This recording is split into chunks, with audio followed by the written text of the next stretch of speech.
it helps you to get jobs easily, to get interviews, to pass the interviews easier. And you can, if you know this topic, it makes it easier for you to change your job, to find your dream job if you want. So everything is related to this. Hello everybody, this is Mirat, and in this video I want to talk about a very important topic, which is actually how you can look a professional developer, no matter if you're a web developer or a software engineer or just a coder, simple coder in a research team doing, master's projects or PhD projects. This topic is related to, coding in general. If you want to be a good professional coder. So this is a single tip, this is a single lesson that covers everything, and it's amazing. And you've heard about it a lot of times, I'm pretty sure about that. But because the same thing happened to me, and I've heard this over the past few years in different occasions. But at the beginning, didn't understand it well. I underestimated actually when I hear it in the beginning. But then after a while, when I start working as a web developer, machine learning engineer, doing research, and the more I was with other people, with other programmers and reviewers of my code, it became more important, and I understood why this simple keyword is really important. So if you understand this, and if you learn it carefully and work on that and dig more about that, I'm pretty sure that you're gonna be a much better programmer. One of the reasons that you need to know these things is for when you want to work in a company, then you want to be a valuable asset in those companies as a programmer. You want them to recognize you as a good developer, as a professional developer, so you can demand more salary and you can stay longer in that company. Also, the other reason to learn this topic is that actually it helps you to get jobs easily, to get interviews, to pass the interviews easier. And you can, if you know this topic, it makes it easier for you to change your job, to find your dream job if you want. So everything is related to this. So let's begin. Please keep watching the video, hit the subscribe button, hit the like button, please. Well, let me start like this. Let me tell you my story. Well, I used to think I started programming and coding since I was 15, using Pascal. First language was Pascal, and then it was Visual Basic, and I just started using all sorts of languages and learning all sorts of tools and softwares and things related to coding. And my idea, I used to think like this, that if I can deliver the task, that's all. If I have a task in front of me, if I want to create a new feature, if I want to create a web page, a software, a small part of a project, a coding problem, if I want to solve a coding problem. For instance, when I was in master's studies, I used to read papers and implement those kind of papers related to machine learning and computer science and algorithms. I used to read those papers, learn those papers, and implement those papers. In all of these situations, I used to think that if I deliver the task, if I just do it, and the end result, if the end result is what my employer wants, if this is what my supervisor wants, if this is the user wants, if this is the end result that we need to have, I'm done with the job. I'm happy about it. For many years, I used to think like this, that I'm a programmer, I'm a good programmer because I'm a good problem solver and I can find a solution easily, and there is no limitation for me. I can go through the web, and if I don't know anything, I can search. If this is a new language, if this is a C# for instance, for my bachelor's project, I wanted to simulate something with C#, and I'm not quite sure WPF, it was 3D rendering. Again, I did not know anything about C# and this sort of stuff, and I told myself, well, it's easy, you just go to web and grab some lines, and then eventually I created what I want. And all these years, I used to think that as soon as I achieve the end result is what we want to see. That's the 80% of the job. This is a good programmer, yeah? And the rest 20% is about making the code better, making the code look better and more efficient, with less computational power and these sort of things. We all hear about this from different aspects, different channels. But then after a while, changing my jobs, working with other developers, working on more projects, I started realizing that it's not completely true. And there are more important things, it seems. So that rest 20% during time became more important and more important. What was that 20%? It was clean coding. Everything I'm gonna say in this video is about clean coding. I used to think of clean coding as just making the code look better, use indentation, use some comments to explain the code, put semicolon if necessary in the language, don't make the script long that much.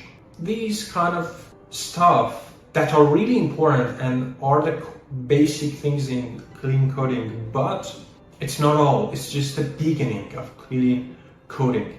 And that 20%, after working with different developers, changing jobs in different areas, I finally understood that, this is the important thing in coding and programming. This is what makes you different from others. It's not about problem solving and finding a solution, because these days, with all of these resources and materials we have on programming, and now with ChatGPT, we can easily find and quickly find the answer we want. With all these resources and materials, you can find the solution really easily if you don't know the language. If you just can type, if you have worked with some languages, basic languages, the rest is pretty simple. You can, create a web page simply with HTML and CSS. If you don't know anything about it, in just a couple of hours, you can develop a feature. If you don't know anything about it, in a few days, you can create a website. You can create a web application with, different frameworks in a matter of days or weeks. If you don't know anything about it, it's easy. We have all sorts of YouTube videos, all sorts of courses, materials on this that you can learn based on that. And we have Stack Overflow. You can just search in the Google and just copy and paste the solution you want. So these days, programming, how to achieve the end result the user wants or the employer wants, is the 20 or 30% of the job. That's all. That's a maximum. So if you know how to develop something, it's good. It's the start, but it's just a beginning. It's just the beginning of the road of being a good developer, and that's only 20 and 30%. The rest, 80 or 70%, is all about clean coding. Believe me, it's all about clean coding. And this is surprising that pretty much everything we learn in courses, in universities, in different classrooms about, algorithms and data structures and architecture, object-oriented programming, design patterns, and these all sorts of things we hear all the time. All of these are part of clean coding. The reason is that you can survive without object-oriented programming. You can survive without design patterns. You can survive without, data structures, data algorithms, without big O. All of these things are basically not really necessary. You can build a program. You just need to write some lines, some basic codes.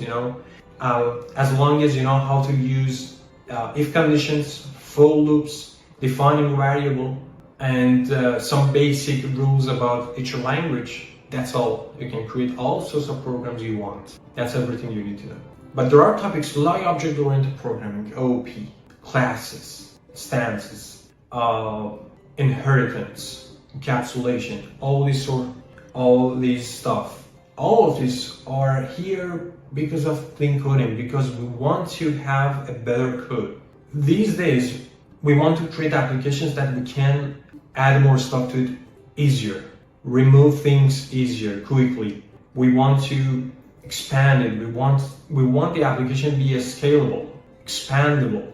We want the application, has the ability to be able to combine with other applications, to communicate with other applications. All of these things are part of clean coding. All these complicated architectures we have, the design patterns we have, all of these are for having a better code, having a cleaner code, basically. So clean coding is not all about adding a comment or following the indentation, right indentation, or splitting your code into smaller parts. All of these are important, but it's just the beginning. A lot of big things we hear. For instance, if you are a researcher and working on some papers and you probably want to create an algorithm, writing the algorithm is not really difficult based on the paper. What is really important here is how efficient your algorithm is. The big O, data structure, data algorithms, all of these things are important. Memory optimization, how to access the memory, how to retrieve data, even working with database. All of these things are part of clean coding because we want to have a better code. It's not important if you just write down an application and for instance for classification. It's easy. You can do with a couple of lines. You can achieve an algorithm for data clustering or classification like k-means or kn. But the point is how efficient this code is, and because we want to use it for big data, and that time it is really important to have a more efficient code.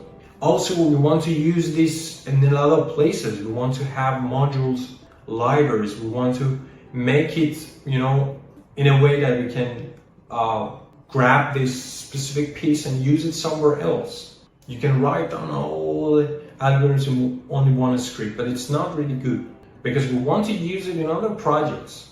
You need to think about this. But we as developers, especially when we are in the beginning of the way, we think that now that we can code, that's all. Okay, I'm happy that I can build a web application. But to be honest, it's just the 20%. The 80% is still there, and it's not related to specific programming language at all. It's also big things that you need to know, basic things, fundamental things. And usually in the interviews, they ask about these things, and you wonder why they're asking about this, because I don't think we want this sort of stuff. Why are they asking me about data structures or data algorithms or sorting algorithms? The reason is that behind the hood, behind the scene, when you start working on a code, if you have this logic of how things are in programming and what things are important, more important, and it's not only about developing the end result. When you understand that and when they see that you care about these sort of things, maybe you don't use data structures that much. Maybe you don't care about big O that much, because basically you're developing an application. It's not a machine learning algorithm. It's already efficient enough. But when they understand that you care about these things, it's a signal that you're good. You pay attention to these things. So basically, everything other than the basic rules in programming languages, everything else are just clean coding. So clean coding is not a simple keyword. It covers everything and anything. I think I talked enough. Let me see if I missed something or not. So that was just a hint. I didn't talk about what clean coding is. Probably I will talk about clean coding, what is, and because there is a lot of things that are in the area of clean coding, basically everything, and we can talk about all of those things. But this video wasn't about what is clean coding, and I just want to give you a hint, a bigger picture of things, why clean coding is that important. And when you code, it's just about 20 or 30%. When you're done, please take a look at your code again and again and again. And we have this problem. I have this problem every day because we have a lot of reviewers in the company, and they review my code. And most of the codes are related to clean coding. It's not about the functionality. Functionality is fine. The end result is exactly what user wants. But if you look closely, you see that the speed of loading the page is not good enough. When you look closely, you see that there are some little bugs because the code wasn't really clean that much. And a lot of other things in the backend side, because other developers want to work on my code, so they don't understand it. It's vague, it's long, it's not readable, it's not scalable, it's not expandable. So all of these things come and play a big role. So I think that's all I want to talk about.